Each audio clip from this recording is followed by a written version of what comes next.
इसमें क्या हमने बताया, फिर देख लो ये एंगुलर क्वांटिटी है थीटा, थीटा किस डायरेक्शन में जा रहा है, इस डायरेक्शन में जा रहा है। हमें क्या करना है, कुछ नहीं करना है, कभी डायरेक्शन पूछा तो सीधा जाना, राइट हैंड थंब को ऐसे करके अपने फिंगर को लेकर के जाना, ऐसे करके रोटेट करना, ये क्या ऊपर की तरफ जा रहा है, इसका डायरेक्शन क्या है, अपर डायरेक्शन में।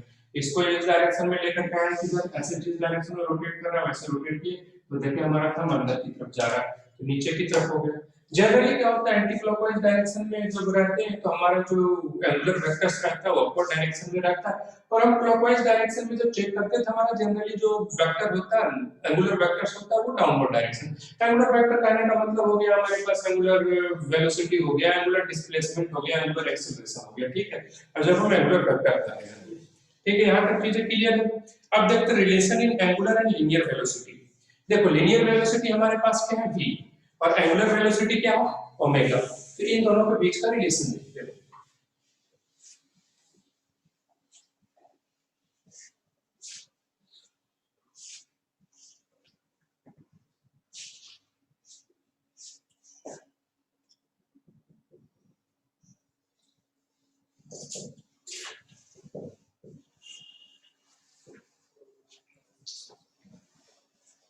एंगुलर एंड लीनियर वेलोसिटी,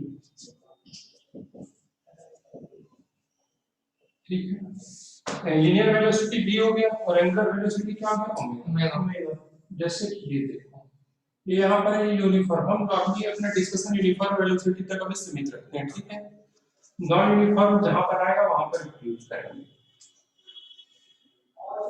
मान लो ये t इक्वल टू t पर वो क्या है, यहाँ पर v वेलोसिटी है, ठीक है।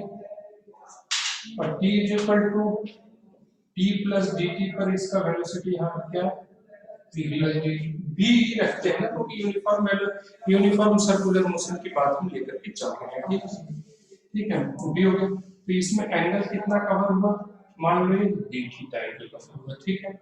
ये तो एंगुलर हो गया, लेकिन ये यहां से यहां तक क्या हो गया, डिस्टेंस कितना कवर हुआ, ये ds। कोई प्रॉब्लम है, ठीक है। तो इसका वैल्यू r थीटा के इक्वल आ सकती है, वेट, हाँ, और ये रेडियस r है, ठीक है। अब देखो हम सिंपल से सीधा कह सकते हैं, v क्या है हमारा, linear velocity, linear velocity, omega क्या है हमारा,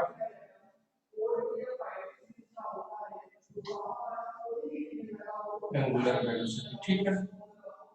तो यहाँ पर लिख सकते हैं ds इज इक्वल टू, एक तो लिखेंगे ds is equal to r into d theta, r की लेंथ इज इक्वल टू हम क्या लिख सकते हैं, radius ds is equal to radius into angle subtend से, हां कितना एंगल सबटेंड किया गया, ठीक है, r d थीटा हो गया। दूसरा हम क्या लिख सकते हैं, ds is equal to v into dt, क्योंकि यहां से यहां तक आने में कितना टाइम दिया गया, dt टाइम दिया गया, क्योंकि घड़ी t तो यहीं पर बता रहा था और यहाँ पर कितना बता रहा है, t प्लस dt, तो टाइम कितना लिया गया, dt टाइम ही लिया गया, और ये लीनियर वेलोसिटी कितना है, v है, तो ds इज इक्वल टू क्या है, v इनटू dt, ठीक है। तो from equation 1 and 2, from equation 1 and 2 r theta लिखेंगे, r d theta is equal to v into dt, तो यहाँ पर क्या लिख देंगे, d theta by dt is equal to क्या होगा, v by r, d theta by dt, omega is equal to v by r, omega is equal to क्या होगा, v बाय r। ये हो गया relation between angular velocity and linear velocity. यहाँ पर direction of omega vector find out from right hand thumb rule, लिख देता हूँ, direction of angular velocity find out from right hand downward, ठीक है, राइट हैंड थंब जो भी होगा। अब देखो ऑब्वियसली बात है, क्लॉकवाइज डायरेक्शन आ रहा है तो वो तो डाउनवर्ड ही होगा, ठीक है। या तो फिर हम इसको ऐसे लिख सकते हैं, इसको हम क्या लिख सकते हैं, v is equal to r into omega, ठीक है, v is equal to r omega लिख देंगे। एक चीज और ध्यान रखना, यानी ये किसके ऊपर डिपेंड कर रहा है, देखो किसी भी बॉडी के लिए एंगुलर वेलोसिटी हमेशा सेम रहेगा, एंगुलर वेलोसिटी किसी भी बॉडी के लिए हमेशा सेम रहेगा, ठीक है। एंगुलर वेलोसिटी ये बताता है यूनिट टाइम में हम कितना एंगल कवर किए हैं। तो किसी भी कोई भी एक्सटेंडेड बॉडी है, जैसे कि देखो यहाँ पर एक नोट देखो, जैसे कि ये रहा यहाँ पर एक डिस्क है, ठीक है,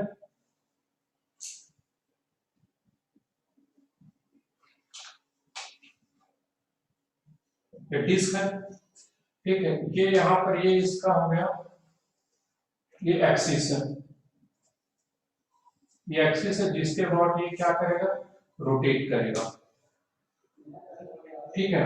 और ये किस वेलोसिटी से रोटेट कर रहा है, ओमेगा एंगुलर वेलोसिटी से रोटेट कर रहा है, ठीक है। तो यहाँ पर हमने दो पॉइंट लिए हैं, एक पॉइंट के यहाँ से r1 डिस्टेंस, r8 डिस्टेंस पर पॉइंट ए है, इस तरीके से सर्कुलर पाथ में चल रहा है, और दूसरा जो हमारा डिस्टेंस है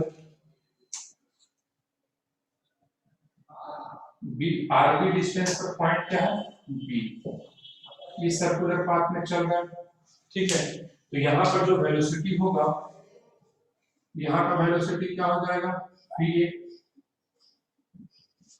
और यहाँ का वेलोसिटी क्या हो जाएगा, vb, ठीक है। तो यहाँ पर ध्यान में रखना है,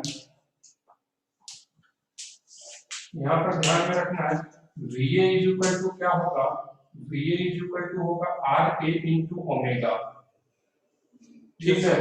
ओमेगा क्या रहेगा, दोनों के लिए सेम रहेगा, और vb इज इक्वल टू क्या हो जाएगा, rb इंटू ओमेगा, ठीक है। यानी कोई भी अगर रिजिड बॉडी अगर सर्कुलर मोशन में है तो उसके हर एक पार्टिकल के एंगुलर वेलोसिटी सेम रहेंगे, बट लीनियर वेलोसिटी डिस्टेंस के ऊपर डिपेंड करेगा कि वो एक्सिस ऑफ रोटेशन से कितनी दूरी पर है, ठीक है। अगर हम यहाँ पर लिखना चाहें, if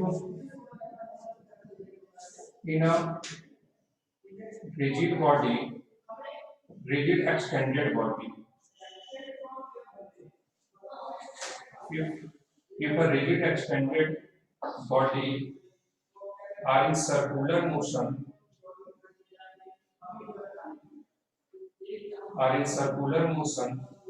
सर्कुलर मोशन है, then every point of this body, then angular velocity of every point of this body, इस बॉडी के हर एक पॉइंट का जो एंगुलर वेलोसिटी रहेगा और रिमेन फिक्स्ड रहेगा, remains constant. If a rigid extended body are in circular motion, then angular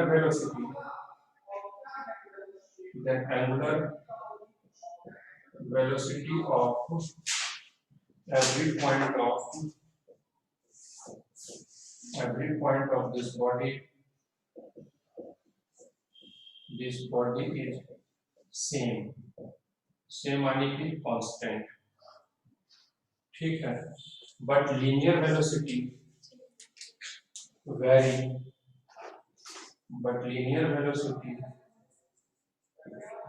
vary with axis of rotation, and it depends on the distance from the axis of rotation. But linear velocity vary, and it depends on the distance between point and axis of rotation. Distance between point and axis of rotation. Point and axis इसके आगे नहीं दिखेगा, यहाँ पर लिख देता हूँ of rotation, ठीक है। Point and axis of rotation, देखो कहने का मतलब है कि इसके हर एक पॉइंट का जो एंगुलर वेलोसिटी रहेगा सेम रहेगा, लेकिन लीनियर वेलोसिटी क्या रहेगा, देखो यहाँ का चेंज हो गया, यहाँ का चेंज हो गया, उसी तरह डिस्टेंस चेंज करेगा एक्सिस ऑफ रोटेशन से, तो वहां से वो क्या हो जाएगा, वेलोसिटी क्या हो जाएगी, चेंज हो जाएगी, सिंपल सी बात है, ठीक है। चलिए, अच्छा अगर इसकी डायरेक्शन को देखने के लिए जाएंगे क्या होगा, ऐसे करके घूम रहा है, सारा का सारा क्या रहेगा, ऊपर अपवर्ड डायरेक्शन में रहेगा। चलिए ठीक है, यहाँ तक खत्म करते हैं। सर हमने रिलेट का एक्सटेंडेड को लिखा है, क्या रिलेट का एक्सटेंडेड को लिखा है, एक्सटेंडेड को लिखा था एक्सटेंडेड बॉडी इसलिए बड़ी बॉडी है ना, छोटी बॉडी रहेगी, अगर हम इतनी छोटी सी बॉडी लेंगे तो इसमें क्या लीनियर वेलोसिटी चेंज करेगा, सेम रहेगा। एक्सटेंडेड बॉडी होता है तो बड़ी बॉडी, जैसे डिस्क है वो एक्सटेंडेड बॉडी कह सकते हैं उसको। छोटी में ना घबराओ, रॉक डिस्टेंस चेंज नहीं करता है तो उसको तो पॉइंट ऑब्जेक्ट लेकर के किसी के बाद उसमें पॉइंट मास लेकर के कर देते हैं। सेम ऑब्जेक्ट है उसमें तो पार्ट कौन सी है? हाँ क्यों सेमी ऑब्जेक्ट घूम रहा है ना, सेमी ऑब्जेक्ट घूम रहा है तो यहाँ का इसका इस पॉइंट का वेलोसिटी कुछ और होगा, यहाँ का वेलोसिटी कुछ और होगा। ऑब्जेक्ट्स है ना पार्टिकल, बस मैं आई एम हियर।